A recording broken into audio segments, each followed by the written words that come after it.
Allahu Akbar, Allahu Akbar, Allahu Akbar, Allahu Akbar, Allahu Akbar, Allahu Akbar, Allahu Akbar. La ilaha illallah, wallahu akbar, Allahu akbar, walillahil hamd. Alhamdulillah, wassalatu wassalamu ala rasulillah, Nabiyyina Muhammad ibn Abdillah wa ala alihi wa sahbihi wa mawalah. La hawla wa la quwwata illa billah. Amma ba'du fa ya ibadallah, usini wa iyyakum bitaqwallah. Kama qala Allah Ta'ala, a'udzu billahi minasy syaithanir rajim. Bismillahirrahmanirrahim. Ya ayyuhalladzina amanu taqullaha haqqa tuqatih wa la tamutunna illa wa antum muslimun. Wa qala an-nabiy sallallahu alaihi wasallam, ittaqillaha haitsuma kunta wa atbi'is sayyi'atal hasanata tamhuha wa khaliqin nas bi khuluqin hasan. Saudaraku kaum muslimin, aidin aidat rahimakumullah, berlalu sudah bulan Ramadan dengan segala kemuliaannya, dan tidak ada perpisahan yang paling menyedihkan yang kita rasakan saat-saat ini kecuali perpisahan dengan Ramadan. Namun Ramadan adalah bagian dari bergulirnya waktu yang akan terus datang dan pergi dalam kehidupan kita. Tetapi yang perlu kita ingat bahwa kita bukanlah hambanya Ramadan, tapi kita hamba Allah Subhanahu wa Ta'ala. Jika kita hamba Ramadan, maka kita hanya akan taat di bulan Ramadan saja. Setelah Ramadan berlalu, akan kembali bermaksiat. Tapi kalau kita hambanya Allah Subhanahu wa Ta'ala, maka Allah Subhanahu wa Ta'ala tak pernah berlalu dan berganti. Allah tidak pernah tidak ada, Dia selalu ada mengawasi kita. Maka ketaatan pun harus terus ada dalam diri kita. Justru pendidikan Ramadan akan mewarnai perjalanan hidup kita sampai kelak kita dipanggil pulang menghadap Allah Subhanahu wa Ta'ala. Hadirin hadirat, aidin aidat rahimakumullah, ada kesedihan berpisah dengan Ramadan, tapi tentu pula di sisi lain ada kebahagiaan merayakan Idul Fitri. Ibarat seorang yang telah menjalani pendidikan, hari ini kita sedang diwisuda dari kampus bernama Ramadan. Ada rasa haru, tentu pula ada kebahagiaan, saling mengucap selamat dengan senyuman, saling mendoakan dalam kegembiraan.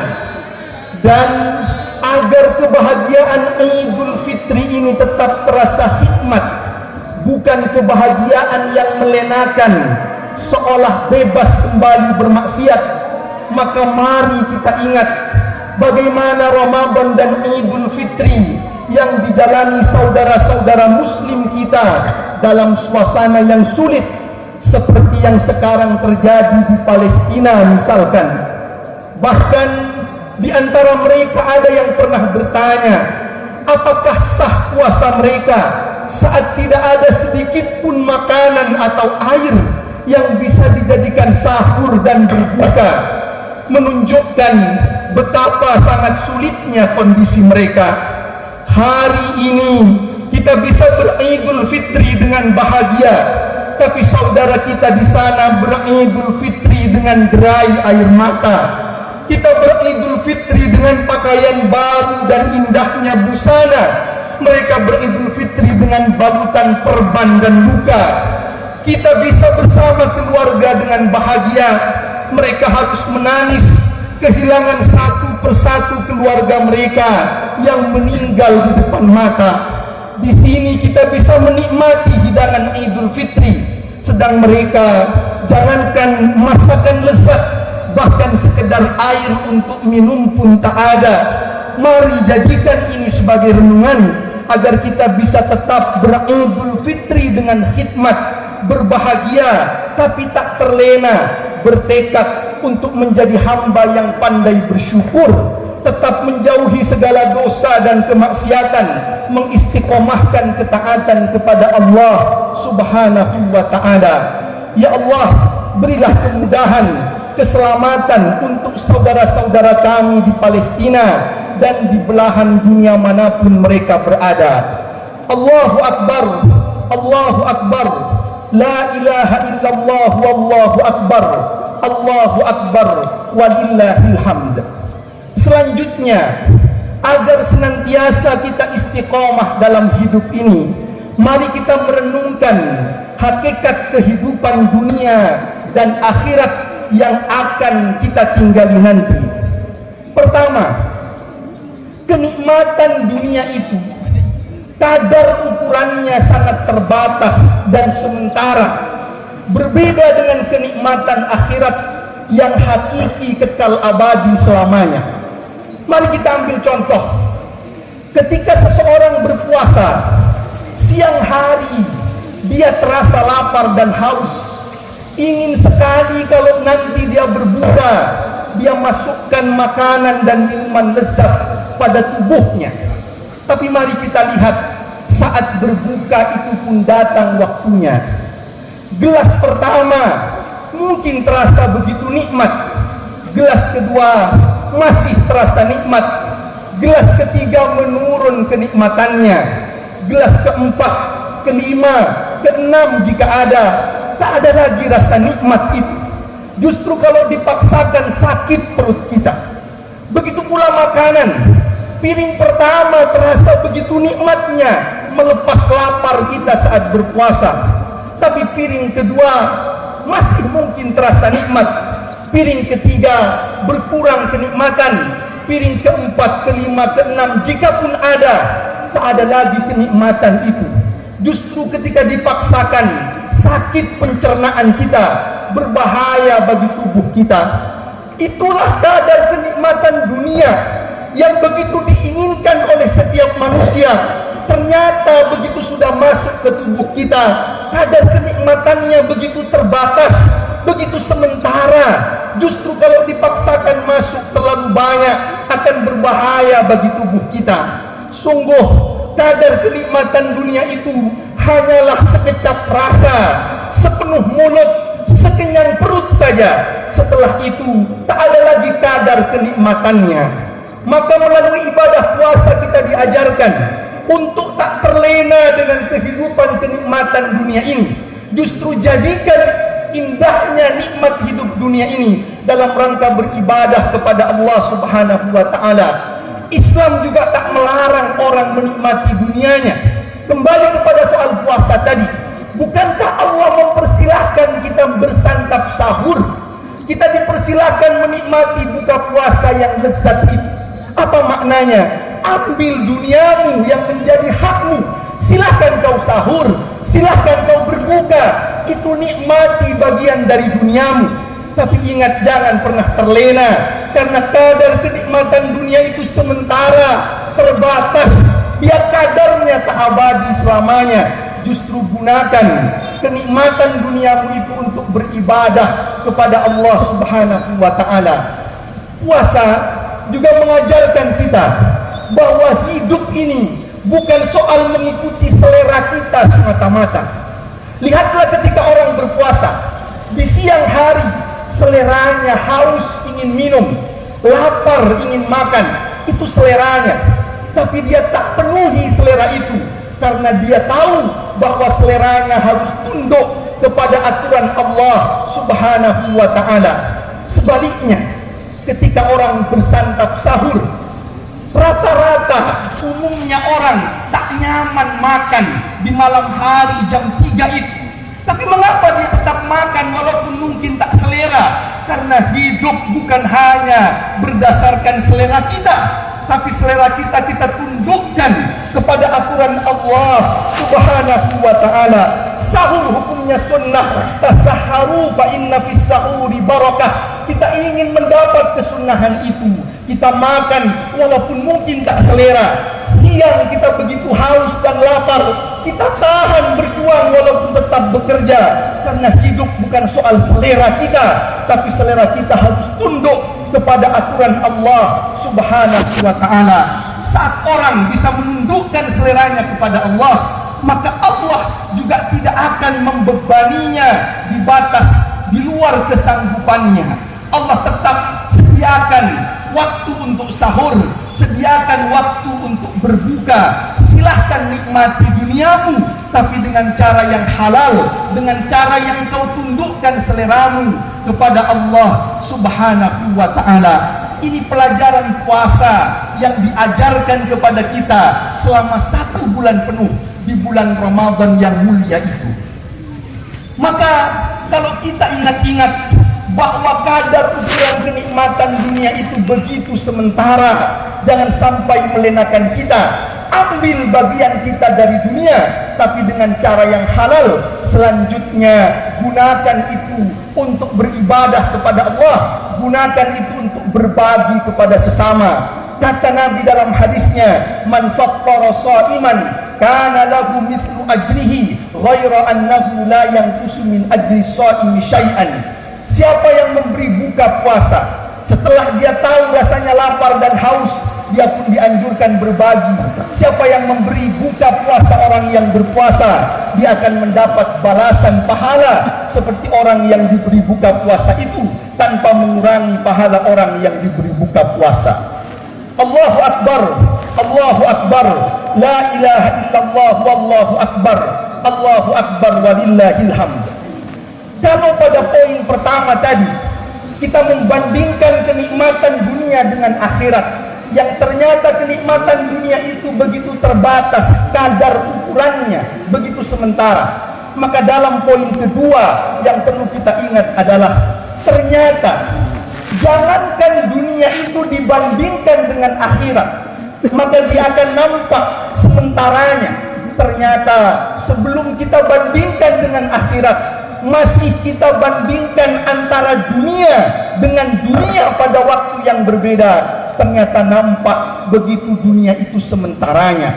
Kita tidak membandingkan dengan akhirat, membandingkan dengan sesama dunianya saja, nampak dunia itu sementara. Misalkan seseorang di masa mudanya, dia kuat fisiknya, dia jauh dari penyakit-penyakit yang berbahaya, tapi ternyata masa muda itu tak lama, ada masanya dia akan lanjut usia, maka penyakit mulai datang, lemah tubuhnya.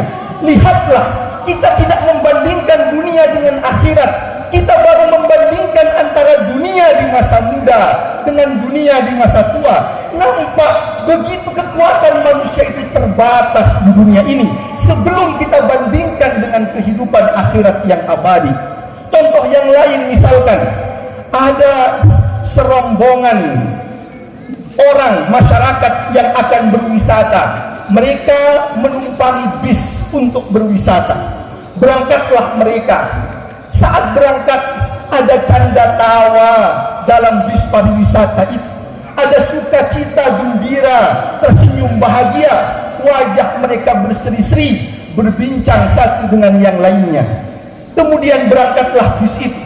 1 jam kemudian naik turun gunung di tempat wisata. Ternyata atas takdir Allah, bis itu pun remblong masuk ke jurang dan terjadilah kecelakaan yang menelan korban jiwa dan luka-luka yang parah.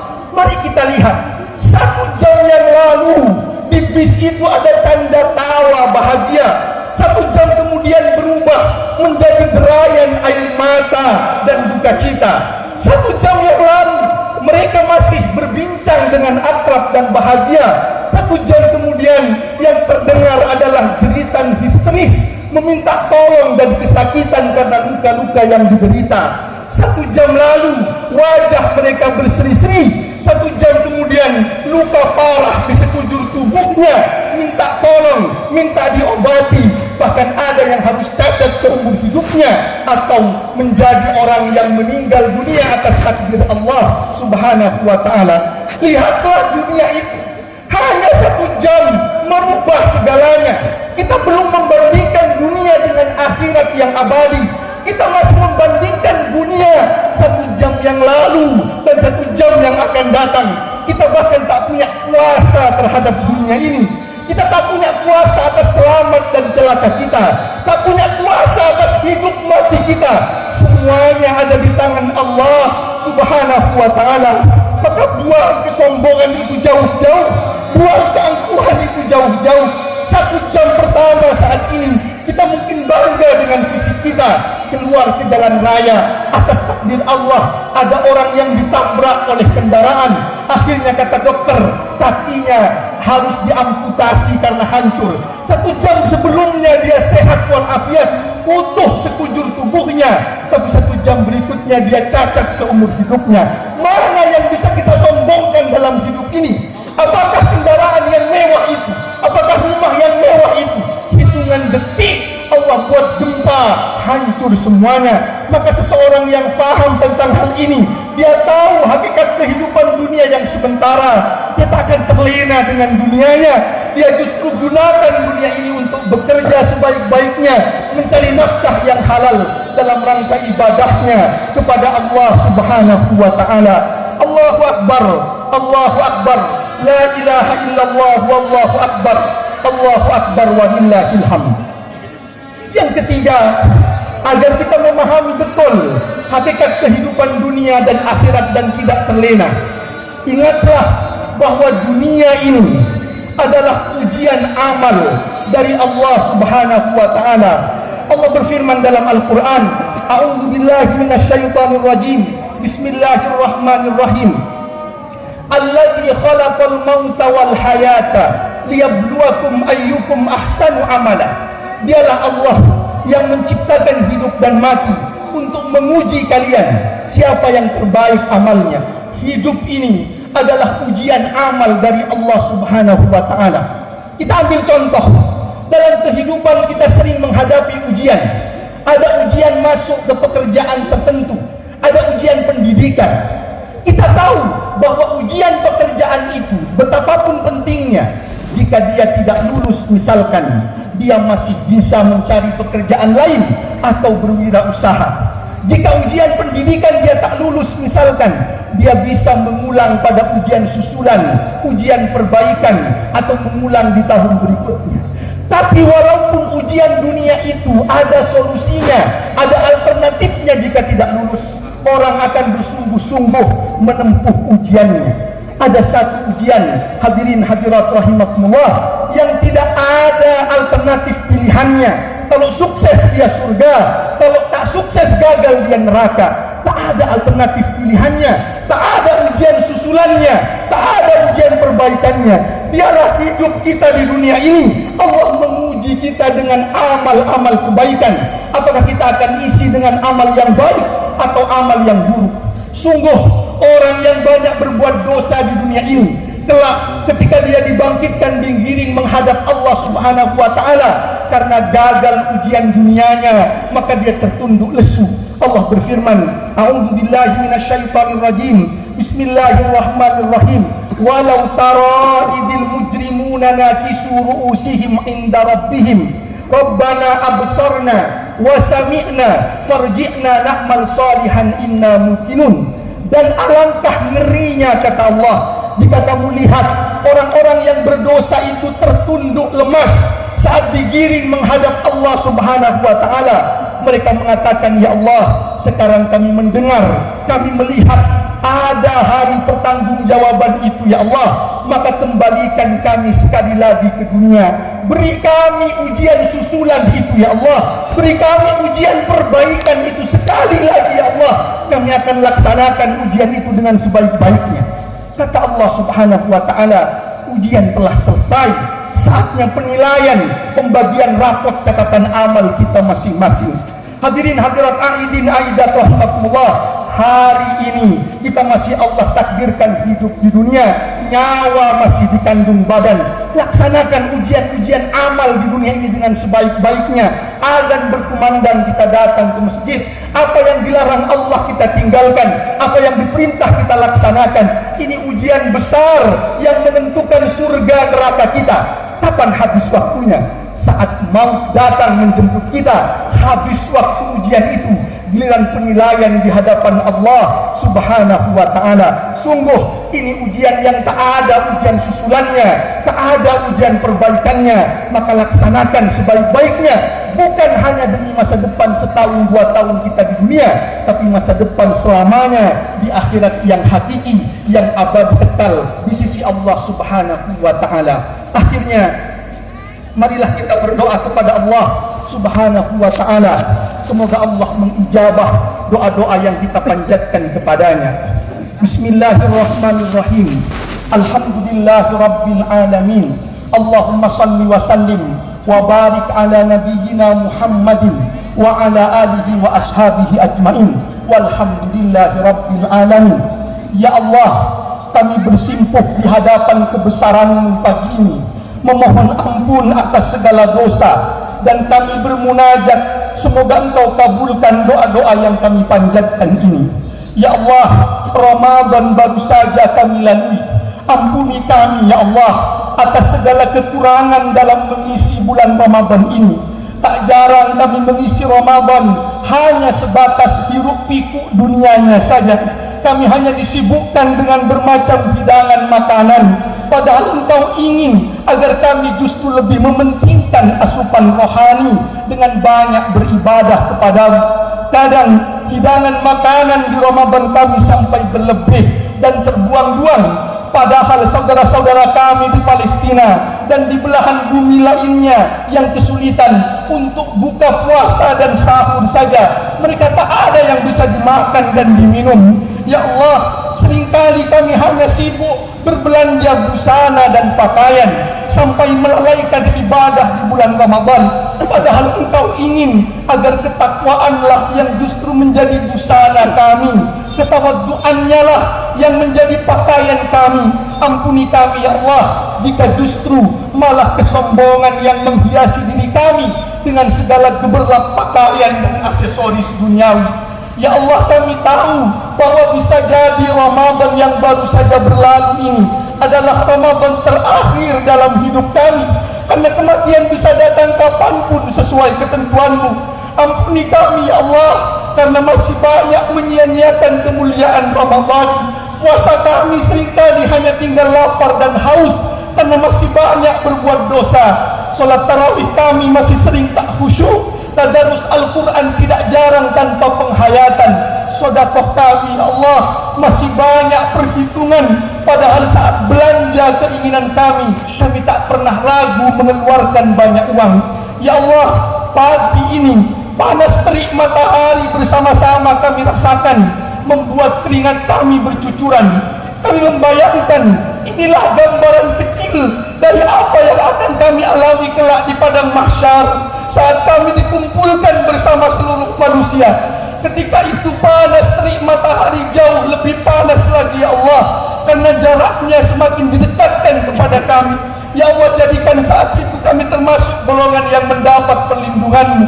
Ya Allah, Engkau maha tahu bahwa kami ini banyak dosa. Engkau yang memberi kami badan ini, namun terkadang kami lebih sibuk menggunakannya untuk mengejar duniawi semata. Seakan badan ini tak pernah lelah untuk mengejar duniawi, seakan badan ini tak pernah payah untuk mengejar duniawi, namun begitu payah saat digunakan untuk sholat dan beribadah.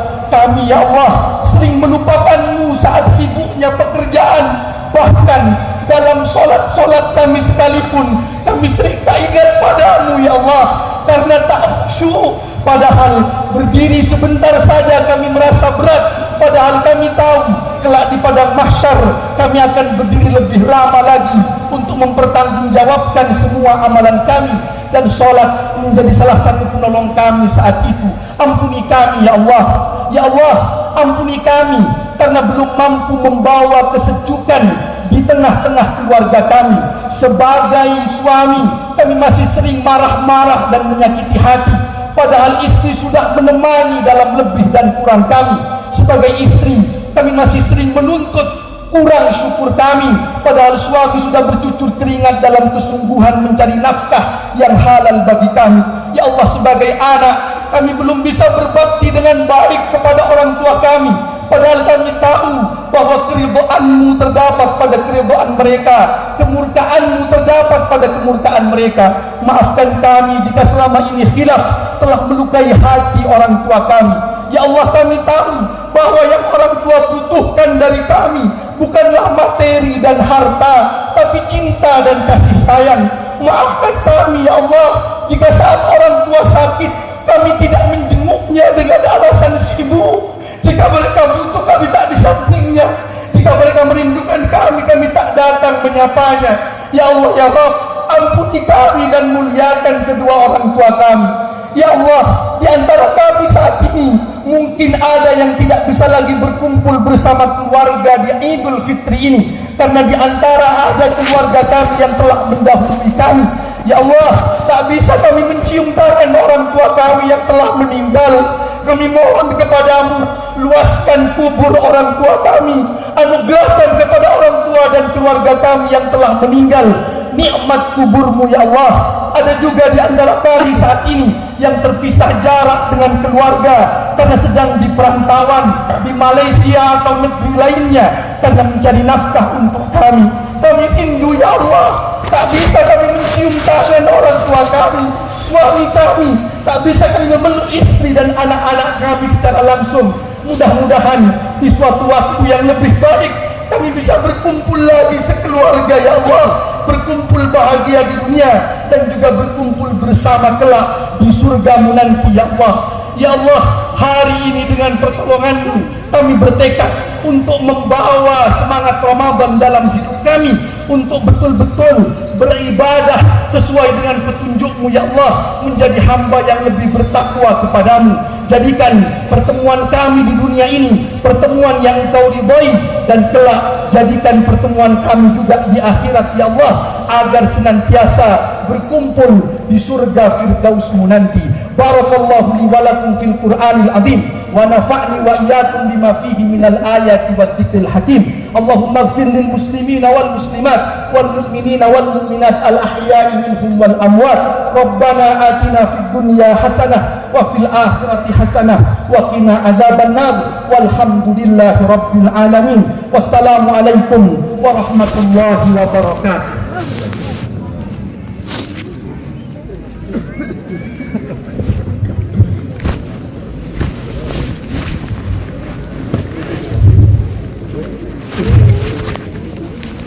Alhamdulillah.